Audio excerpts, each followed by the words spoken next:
अस्सलाम वालेकुम एवरीवन। अपनी पिछली वीडियो में मैंने आपके साथ शेयर की थी इन्फॉर्मेशन कि अगर आप पीएचडी या एमएससी स्कॉलरशिप पर करने आना चाह रहे हैं यूके में, तो उसमें क्या क्या बेसिकली ऑप्शंस अवेलेबल हैं कि आपको फुली फंडेड स्कॉलरशिप भी अवेलेबल हो सकता है।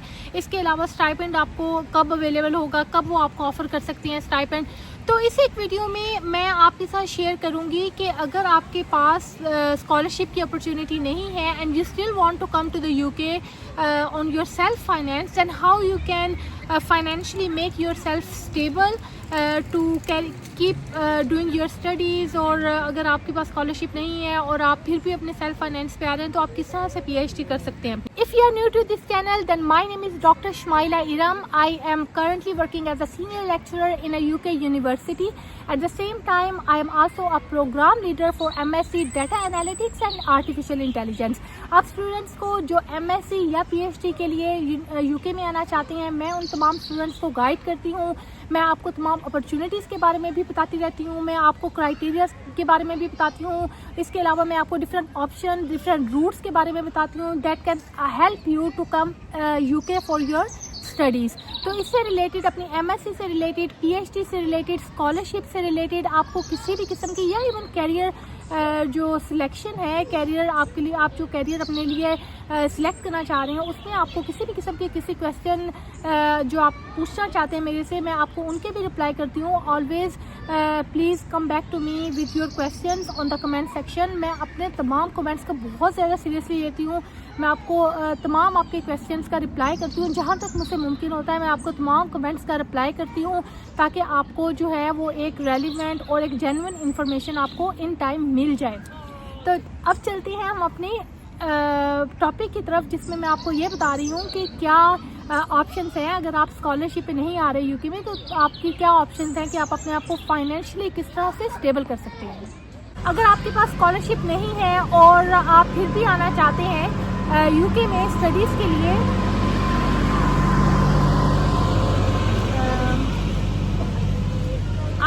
आप फिर भी आना चाहते हैं यूके में, देखिए अगर आपके पास स्कॉलरशिप नहीं है, आप फिर भी आना चाह रहे हैं यूके में स्टडीज़ के लिए, आप चाहते हैं, जैसे मैंने आपको पहले भी बताया था कि इसमें एक डिफरेंट टाइम पीरियड होता है जो आपको रिक्वायर्ड होता है in order to be prepared for a scholarship position और to achieve a scholarship position in the UK.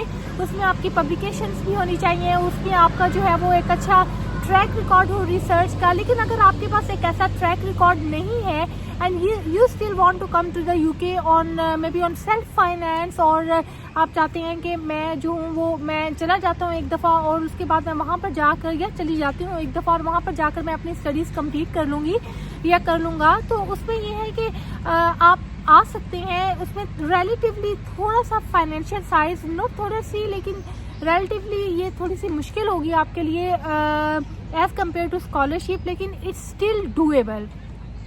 अच्छा, जो नंबर 1 ऑप्शन है ना, उसमें यह है कि आपको 20 आवर्स अलाउ हैं। देखिए, आप स्टूडेंट वीज़ा पर जब यूके में आएंगे फॉर योर स्टडीज़, तो आपको एटलीस्ट 20 आवर्स जो है वो अलाउ है टू वर्क एनीवेयर।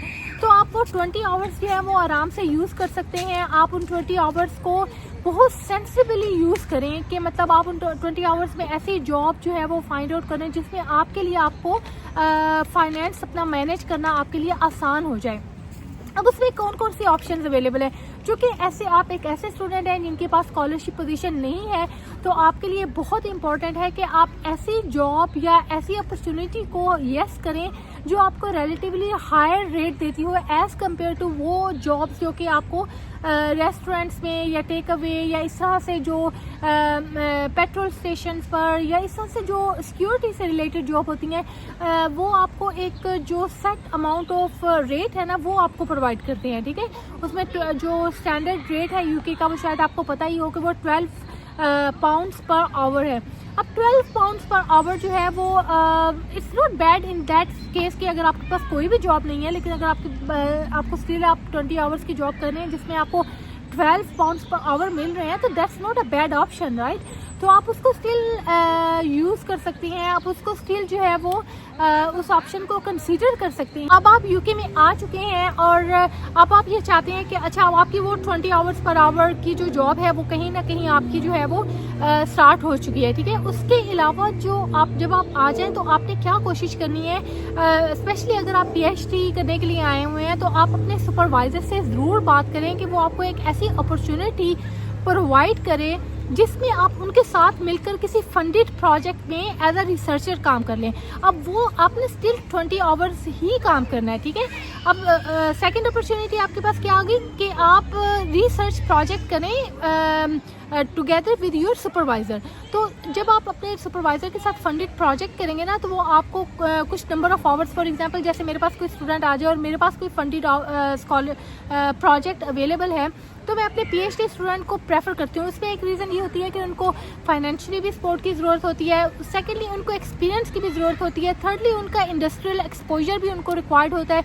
तो मैं इन सारी चीज़ों को अपने स्टूडेंट के पर्सपेक्टिव से अगर देख, कैसे स्टूडेंट जो ऑलरेडी मेरे साथ काम कर रहे हैं और वो कैपेबल भी है, तो ऐसे एक स्टूडेंट को अगर मैं मतलब वो अपॉर्चुनिटी देती हूँ, जैसे कि मैं देती भी हूँ, तो उसमें उनके पास अपॉर्चुनिटी है कि वो रिलेटिवली हायर जो है वो अमाउंट ऑफ मनी अर्न कर सकते हैं फ्रॉम दैट प्रोजेक्ट। तो रिसर्च प्रोजेक्ट में काम करना अपने सुपरवाइज़र के साथ, this is a second option, जिसमें आपको सेट नंबर ऑफ आवर्स जो हैं वो दे दिए जाते हैं। आपसे कहा जाता है कि अच्छा ठीक है, आपने 2 डेज़ इन अ वीक आपने इस एक पर्टिकुलर प्रोजेक्ट के ऊपर काम करना है, या 1 डे इन अ वीक आपने इस पर्टिकुलर प्रोजेक्ट के ऊपर हमें असिस्ट करना है, ठीक है। उसमें आपको जो है वो जब आफ्टर 6 मंथ आपको 3000 पाउंड या 4000 पाउंड, ये जितना भी एलोकेटेड फंड है आपका वो आपको दे दिया जाएगा। उसमें अब आवरली पेड नहीं होगा, उसमें प्रोजेक्ट की डिलीवरी के ऊपर डिपेंड करता है कि अगर मैंने उस प्रोजेक्ट में अपने रिसर्च असिस्टेंट के लिए 6000 पाउंड्स जो है वो एलोकेट किए हुए हैं for 2 days in a week, तो मैं उसको वो 6000 पाउंड जो है वो अपने स्टूडेंट को आफ्टर 3 मंथ्स 4 मंथ्स वो मैं उसको दे दूंगी, ठीक है। तो इसी तरह से आपका जो भी सुपरवाइज़र होगा उसके पास अगर कोई फंडेड प्रोजेक्ट है तो आप कोशिश कीजिएगा कि आप अपने आप को रिसर्च में इतना आकर यहाँ पर कैपेबल कर लें। देखिए फर्स्ट ईयर थोड़ा सा मुश्किल होगा उसमें, क्योंकि आपको अपने रिसर्च को डेवलप करने में थोड़ा सा टाइम लगता है, चीज़ों को अंडरस्टैंड करने में थोड़ा सा टाइम लगता है, और सेकेंडली नया इन्वायरमेंट, नया मुल्क, नए लोग, नया कल्चर, इन सब चीज़ों में आपको थोड़ा सा टाइम लगेगा। तो शुरू का जो थोड़ा सा टाइम होता है ना वो कंपैरेटिवली डिफ़िकल्ट होता है, हम हर एक के लिए होता है, आपके लिए स्पेशली नहीं होगा, सबके लिए होता है। तो शुरू का थोड़ा सा टाइम सबके लिए होता है, आपके लिए भी होगा, लेकिन अगर आप ये मेरी वीडियो सुन रहे हैं ना तो आपने ये कोशिश ज़रूर करनी है कि आप अपने आप को इतना कैपेबल कर लें अपनी रिसर्च के अंदर कि अगर आपके सुपरवाइज़र के पास कोई भी प्रोजेक्ट हो, अगर आपका सुपरवाइज़र नहीं भी है, यूनिवर्सिटी में कितने ऐसे प्रोफेसर्स होते हैं जिनके पास फंडेड प्रोजेक्ट्स होते हैं, तो वो आपको वो प्रोजेक्ट में एक छोटा सा चंक जो है वो आपको दे दे ताकि आप भी उन प्रोजेक्ट में उनकी हेल्प कर सकें। तो that's a very doable kind of job that you can do, और very suitable kind of job जो आप कर सकते हैं। अच्छा, फर्स्ट ऑप्शन में मैंने आपको बताया था कि आप यहाँ पर आकर पार्ट टाइम जॉब कर सकते हैं जिसमें 20 आवर्स पर वीक आपको अलाउड है और उस पर 12 पाउंड्स पर आवर आपको जो है वो पे किया जाता है। उसमें ये ऑप्शन नंबर 1 है। ऑप्शन नंबर 2 में मैंने आपको बताया कि आप एज अ रिसर्च असिस्टेंट काम कर सकते हैं जब आप अपनी PhD कर रहे होते हैं अपने सुपरवाइज़र के साथ, तो एज अ रिसर्च असिस्टेंट काम कर ले और उस प्रोजेक्ट में, उस फंडेड प्रोजेक्ट पे जितने भी वो मनी जो है वो एलोकेट की हुई होती है फॉर अ रिसर्च असिस्टेंट वो आपको मिल जाएगी, ठीक है। उसमें आपको सिर्फ फाइनेंशियली आपका जो है वो बेनिफिट नहीं होगा, उसमें आपके बहुत सारे और बेनिफिट होते हैं। आपकी रिसर्च स्ट्रॉन्ग होती है, आपकी रिसर्च पब्लिकेशंस होती हैं, आपको इंडस्ट्री के साथ मिलकर काम करने का एक बहुत अच्छा मौका मिल जाता है, एक अपॉर्चुनिटी आपको सुपरवाइज़र आपको प्रोवाइड करता है कि आप इंडस्ट्री के साथ मिलकर काम करें। फिर उसके बाद आप एक रियल वर्ल्ड चैलेंज के ऊपर काम कर रहे हैं। जब आप इंडस्ट्री के साथ काम करेंगे तो ऑफकोर्स एक ऐसे प्रोजेक्ट के ऊपर काम कर रहे होंगे where you are solving a real world challenge with the help of your supervisor.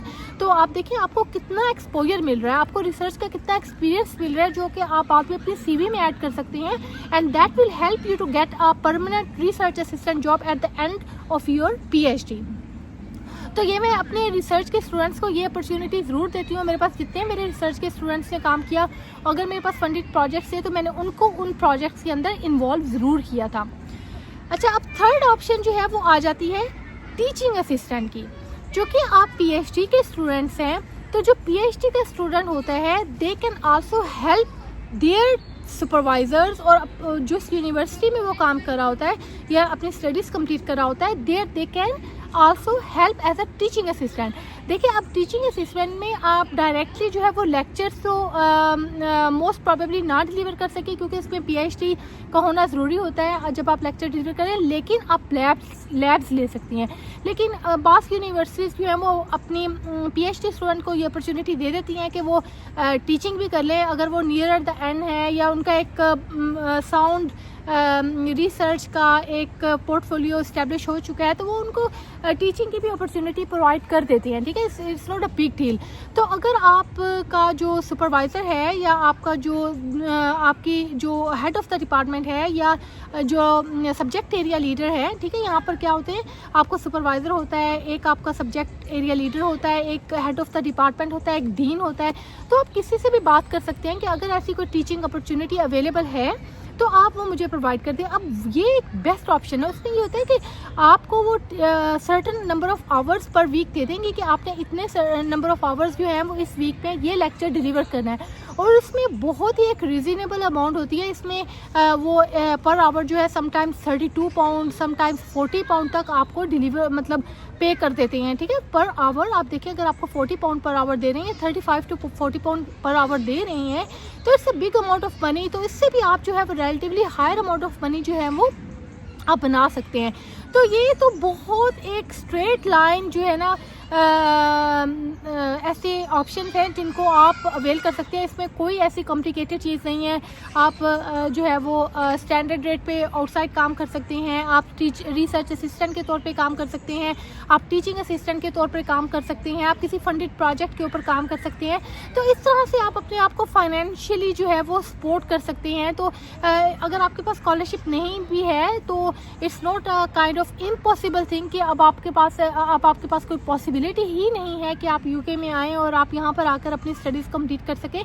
बहुत सारे स्टूडेंट्स आते हैं, ठीक है, उनको जो है वो मिल जाता है, उनको स्कॉलरशिप ना भी मिले तो वो अपनी स्टडीज़ कंप्लीट कर लेते हैं। आई होप कि इससे आपको ये मोटिवेशन मिल जाए कि आप अपनी फर्दर जो है वो स्टडीज़ के लिए आप अगर किसी भी कंट्री में, यूके में, यूरोप में या किसी और कंट्री में जाना चाहते हो तो finance should not be a very big deal for you, although it is a big deal. लेकिन जब आपको ये रास्ते पता चल जाएंगे, जब आपको ये ऑप्शंस पता चल जाएंगे, then you will consider okay that's fine, there will be some hardship, but if I would be very consistent in doing my research, in doing my project और इन डूइंग वर्क जो कि मुझे assign किया जाएगा, तो hopefully I will find some opportunities where I can work with my supervisors, where I can earn some extra money to support myself. तो ये सारे वो रूट्स हैं जिनके लिए आपको प्रिपेयर होकर आना होगा। देखिए, एक बात याद रखिएगा कि विदाउट हार्ड वर्क आपको कहीं से कुछ भी नहीं मिलेगा। Hard work is the most important thing, you have to do hard work in order to achieve something. ठीक है, तो अब जितना आप करेंगे उतनी पॉसिबिलिटीज़ आपके लिए, उतनी अपॉर्चुनिटीज़ के डोर्स आपके लिए ओपन होना शुरू हो जाएंगे, और उतना ही आप सबके लिए जो है वो अपने आप को फाइनेंशियली सपोर्ट करना कंपैरेटिवली ईजी होना शुरू हो जाएगा। तो अब मुझे आप इजाज़त दें, मैं अब आपसे मिलूँगी अगली वीडियो में। अल्लाह हाफिज़।